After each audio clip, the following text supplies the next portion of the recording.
My girlfriend texted, "I'm 8 weeks pregnant and you will pay child support for 18 years. I responded, "Let's talk in person." Then I showed her test results from 2 years ago proving I was sterile.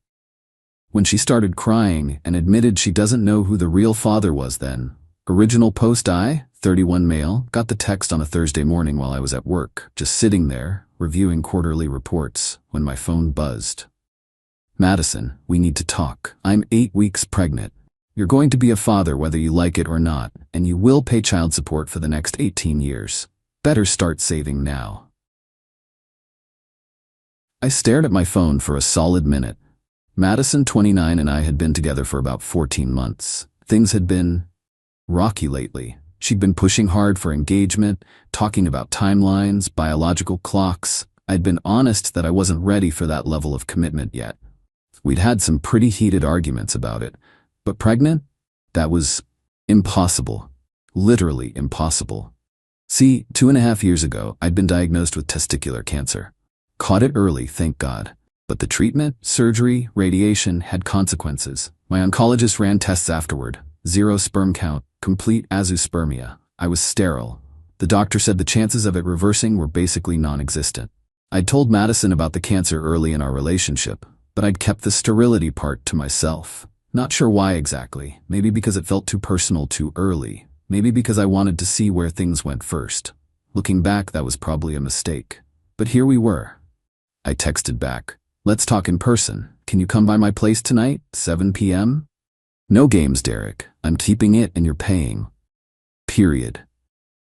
Me, "I understand. Please come over so we can discuss this properly."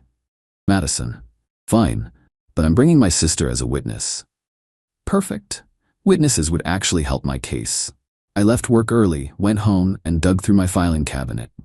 Found the folder marked Medical 2022. Inside were all my cancer treatment records, including the fertility test results. Multiple tests, all showing the same thing. Sterile. 0 sperm count. I made copies of everything. Then I called my buddy Craig, who's a family lawyer, gave him the quick version. "Dude," Craig said, "you need to record this conversation. One-party consent state, totally legal. And whatever you do, don't sign anything." 7 p.m. rolled around. Madison showed up with her sister Bethany, 32F, in tow. Both of them had this smug, triumphant look. Madison was actually wearing a shirt that said "Baby Mama" on it. Subtle. They sat on my couch. I sat across from them in the chair, my phone recording in my shirt pocket. Madison launched right in. "So, I did the math. Child support in this state is 17% of your gross income. With your salary, that's about $1,100 a month for 18 years, plus medical expenses, childcare, college fund." Bethany chimed in, "And Madison's thinking of reducing her hours at work, so you might need to pay alimony too." "Can I ask a question first?" I said calmly. Madison rolled her eyes. "What?" "When did we last have sex?" She looked annoyed. "I don't know, like 6 weeks ago? 7? Why does that matter?" "Just trying to understand the timeline. You said you're 8 weeks pregnant." "Yeah, so?" I pulled out the medical folder. "Madison, I need to show you something." I handed her the test results. Watched her face as she read them. The smugness drained away, replaced by confusion, then panic. What is this?" "Those are my fertility test results from 2 years ago. I'm sterile, Madison, have been since my cancer treatment. 0 sperm count. It's medically impossible for me to be the father." Bethany snatched the papers. "This is fake. You're lying. There are 3 different test results there from 2 different labs. Look at the letterhead. Look at the dates. Call the clinics if you want to verify." Madison's hands were shaking. But I'm pregnant." "I believe you are, but it's not mine." The room went dead silent. Then Madison started crying. Not sad tears, angry, frustrated tears. Bethany went into attack mode. "You probably got the tests wrong. Mistakes happen. Madison hasn't been with anyone else." "Then we can do a prenatal paternity test," I said. "They can do it as early as 7 weeks now. Just a blood draw from Madison. I'll pay for it. If I'm wrong, I'll take full responsibility." Madison's crying got harder. I can't." "Why not?" I asked, though I already knew the answer. She looked up at me, mascara running. Because I don't know who the father is, okay? Are you happy now?" Bethany's mouth fell open. "Maddie, what are you talking about?" Madison turned on her sister. "Just shut up, Beth. Shut up. How many? I asked quietly. She wouldn't look at me. 2. Maybe 3. Maybe. There was this thing at Garrett's party. I was really drunk. I don't remember everything. I nodded, felt oddly calm. And you were gonna pin this on me? Make me pay for 18 years for a kid that couldn't possibly be mine? Bethany tried to salvage. Well, you're still her boyfriend. You should still support her. I actually laughed. I was her boyfriend, past tense. We're done. And legally, I have zero obligation to support another man's child. Madison stood up, suddenly angry again. You led me on, talking about the future but never committing. I had to explore my options.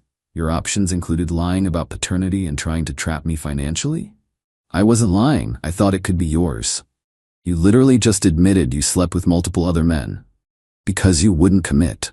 The entitlement was staggering. She cheated, got pregnant by someone else, and somehow this was my fault? Madison, you need to leave. Now. She grabbed her purse. This isn't over. You can't just abandon me. I'm not abandoning you. I was never responsible for you in the first place. You need to figure out who the actual father is. They won't. They're not, she stammered. Not what? Not interested in being trapped either? Bethany pulled Madison toward the door. Come on. We'll figure this out. As they left, Madison turned back. You're cruel, you know that? Heartless. No, Madison. I just refuse to be scammed. Update 1, 2 days later. The entitlement escalated fast. Friday morning, 8 a.m. I'm getting ready for work when there's pounding on my door. It's Madison's mom, Diane. This woman who'd always been sweet to me looked ready to commit murder. Derek, open this door right now. I opened it but kept the chain on. Diane. How dare you abandon my daughter in her time of need?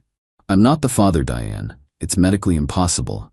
I don't care about your little tests. A real man would step up. A real man doesn't pay for another man's kid after being cheated on. She actually tried to push through the door. You're going to support my daughter. She chose you. That baby needs a father. Then she should find the actual father. Those were mistakes. You're the one she loves. I pulled out my phone. Diane, I'm recording this interaction. If you don't leave, I'm calling the police. She backed off but kept yelling. You'll regret this. We'll destroy you. Destroy me? For not accepting paternity fraud? The delusion was incredible. That afternoon, my phone started blowing up. Social media posts from Madison. She'd gone nuclear. Some men talk about responsibility but run at the first sign of difficulty. Thought Derek was different. Guess not. Deadbeat, fake man, abandoned and pregnant. Her friends piled on. Comments about how all men are trash, how I was probably lying about being sterile, how I should man up. Then came the kicker. A GoFundMe. Help a single mother to be abandoned by her partner. Goal, $30,000. The description painted me as a monster who dumped her the second she got pregnant. I screenshot everything and sent it to Craig. His response? Perfect. She's admitting publicly that you're not the father while trying to shame you into paying. This is extortion. But Madison wasn't done. Saturday morning, I get a text from my boss. Derek, need to see you Monday morning. Getting concerning calls about you. My stomach dropped. She'd called my workplace. I called my boss immediately. Explained the situation, offered to show him the medical records. He was understanding but said HR would need to be involved since she'd made serious accusations. What accusations? According to him, Madison had called claiming I'd coerced her into unprotected acts and was now abandoning my responsibilities. This was insane. She was trying to destroy my career because I wouldn't pay for another man's baby. Then came the text from a number I didn't recognize. Hey man, this is Tyler. Madison gave me your number. Just wanted to know I'm going to be a father to that kid. Already told Madison I'll take responsibility. Stay away from her. Tyler. One of the potential fathers, apparently. I texted back. Congrats on the pregnancy. To clarify, you're confirming you slept with Madison while she was with me, and you're the potential father? Yeah man, she said we were on a break or whatever. I'm stepping up unlike you. I screenshot that immediately. Admission of the affair in writing. 20 minutes later, another unknown number. Derek, it's Vince. Madison says I might be the father. Can we talk? Vince. So Tyler thought he was going to be the daddy, but Vince was also in the running. This was becoming a circus. I didn't respond to Vince. Not my problem to sort out. Madison called 17 times that night. left voicemails oscillating between sobbing apologies and vicious threats. My personal favorite: "You think you're so smart with your stupid medical records. I'll tell everyone you're not even a real man. Shooting blanks. Let's see how tough you are when everyone knows you're defective." Defective because I survived cancer. The woman I'd once thought I loved was calling me defective for being a cancer survivor. Update 2. 1 week later. Monday's HR meeting was interesting. I brought Craig with me. He came as my legal advisor, not representing me officially yet. Laid out everything: the medical records, the text admissions, the social media harassment, the recordings. HR's response was swift. They issued Madison a cease and desist letter. Any further contact with my employer would result in legal action. They also documented everything in case I needed it for a restraining order. But Madison had moved on to a new strategy. Wednesday afternoon, I got served with papers. She was suing me for intentional infliction of emotional distress and promissory estoppel. Her claim? I'd promised to start a family with her, false, and my revelation of sterility after she got pregnant was deliberate emotional abuse. Craig laughed when he read it. She's claiming damages because you proved you're not the father? This is desperation. Her lawyer, some ambulance chaser named Phillips, had also sent a settlement offer. Drop the lawsuit for $50,000 to avoid lengthy litigation. Craig's response was beautiful. He countersued for defamation, harassment, and attempted fraud. Included all the evidence: her admission of multiple partners, the social media posts falsely calling me a deadbeat, Tyler's confirmation of the affair, the recording of her mother threatening to destroy me. But the real circus was just starting. Madison's GoFundMe had raised about $3,000, mostly from her friends and family. But then someone, definitely not me or Craig cough cough, posted Tyler's text admission in the comments. Wait, so she was cheating, and she doesn't know who the father is, and she tried to baby trap the boyfriend anyway? Refund. The GoFundMe got bombarded with demands for refunds. Madison had to shut it down and return the money. Then came the battle of the potential fathers. Tyler had been all macho about being a real man until Vince contacted him. Apparently, they got into it on social media. Tyler posted about becoming a dad, and Vince commented, "Bro, Madison doesn't even know which one of us it is." Their public Facebook argument was legendary. Tyler accused Vince of being a deadbeat. Vince revealed that Madison had told him Tyler was just a one-time thing, but told Tyler that Vince was nobody important. They compared notes and realized Madison had been playing them both for months. But wait, remember the maybe 3 potential fathers? Enter Brandon. Brandon was the party hookup Madison barely remembered. Except Brandon remembered everything, and Brandon's girlfriend found out. How? Madison had drunk texted Brandon asking if he wanted to be a daddy.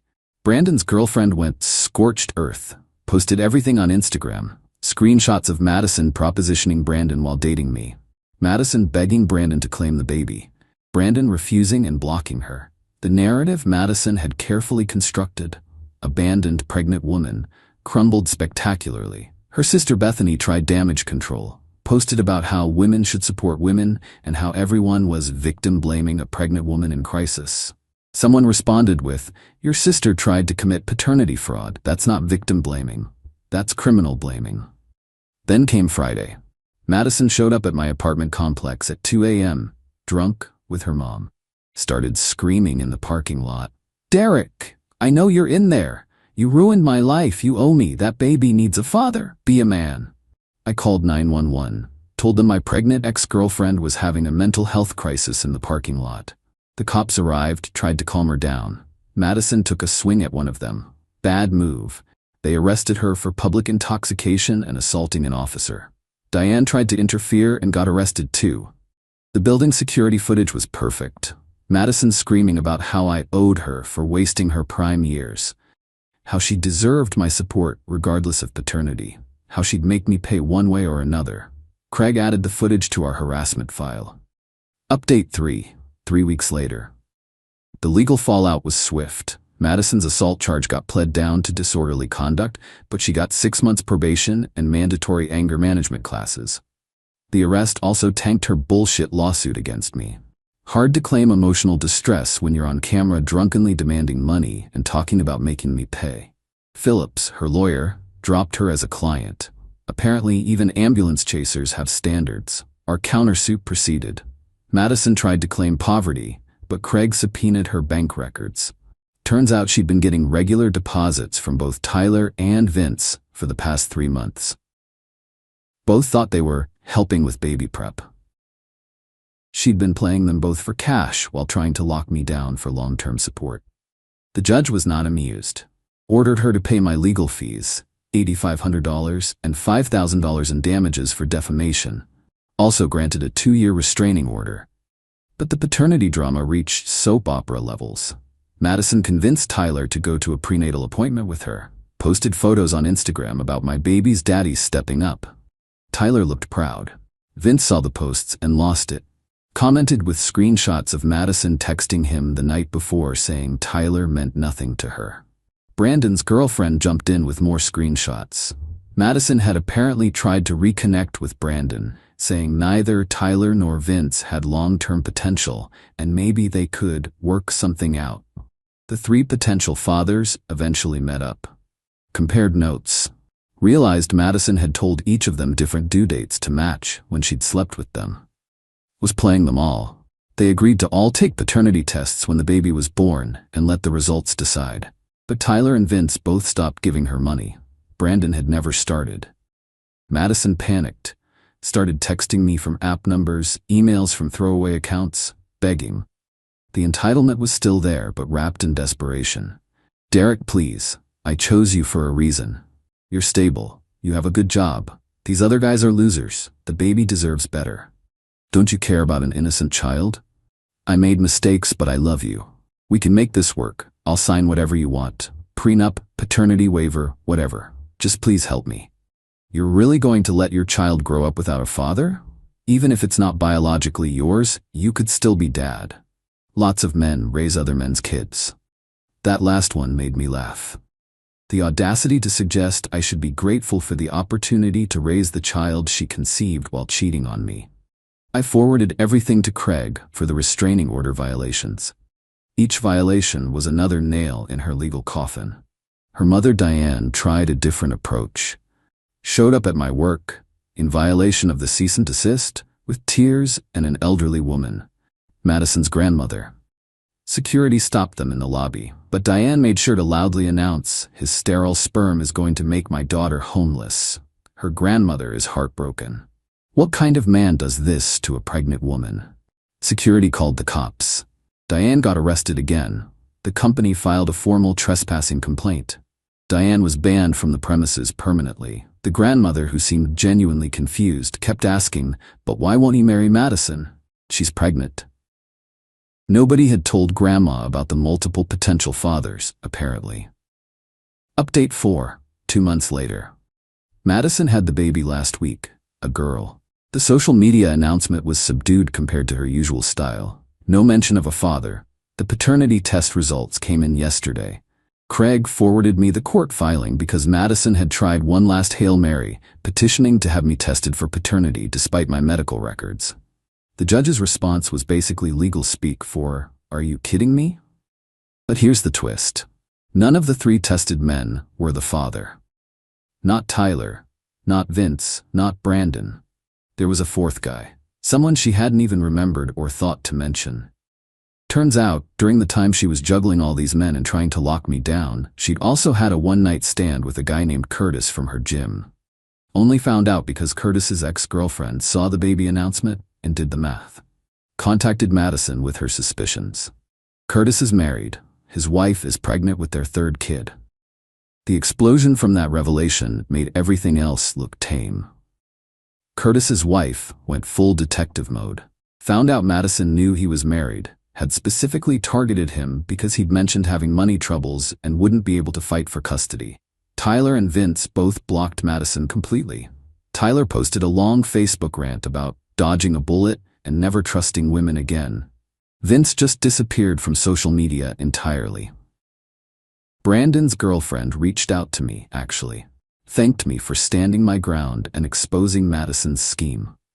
Said it helped Brandon see the truth before he got trapped. Madison's sister Bethany finally saw the light, posted an apology on social media. I owe Derek an apology. I believed my sister's version of events without questioning it. I encouraged her behavior and attacked an innocent man. I've learned that family doesn't mean enabling terrible behavior. Derek, if you see this, I'm truly sorry.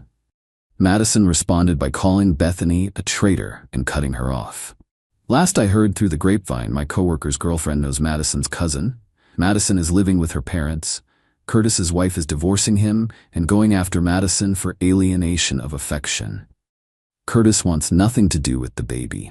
Madison is working part-time retail because her previous employer fired her after the arrests.